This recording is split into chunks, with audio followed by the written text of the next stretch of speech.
జీవితంలో ఆనందంగా ఉండాలంటే మన జీవితంలో సంతోషం అనేది చాలా ముఖ్యం. అది డబ్బు వల్ల వస్తుందని డబ్బు వెనక పరిగెడతాం. వస్తువులు పోగు చేస్తాం. ఏమి చేయాలో అవి చేస్తాం. అయినా సంతోషం మాత్రం ఆమడ దూరంలో ఉంటుంది. ఎందుకు? అందుకే సంతోషంగా ఉండాలంటే ఏం చేయాలో తెలుసుకుందాం. అలాగే ఎలా ఉండకూడదో కూడా తెలుసుకుందాం. పాజిటివ్గా ఉండాలి. ఎప్పుడు నెగిటివ్ ఆలోచనలు అస్సలు చేయకూడదు. ఆరోగ్యకరమైన జీవితం ఉంటేనే ఎప్పుడు సంతోషంగా ఉండగలం.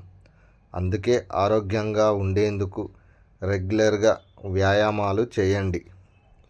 మీ జీవితాన్ని ఇంకొకరితో పోల్చుకోకండి. వాళ్ళ జీవిత ప్రయాణం ఎంత క్లిష్టంగా ఉందో మీకు తెలియదు కదా. మరీ ఎక్కువగా ఆలోచించకండి. సమాధానాలు అన్నీ తెలియాల్సిన అవసరం లేదు. ప్రపంచంలోని కష్టాలన్నీ మీవి కావు కాబట్టి హాయిగా నవ్వండి. సమయం అన్నింటినీ మాన్పుతుంది. సమయానికి సమయం ఇవ్వండి. నీ గురించి ఇతరులు ఏమనుకుంటున్నారో అన్నది నీకు అనవసరం. మనల్ని మనమే తక్కువ చేసుకొని చూడడం, అందరి దగ్గర సహాయం కోసం చేతులు చాచడం, చిన్న విషయానికి కూడా అతిగా ఆలోచించడం, గతం మిగిల్చిన చేదు జ్ఞాపకాల గురించి ఆలోచించడం మానేయాలి.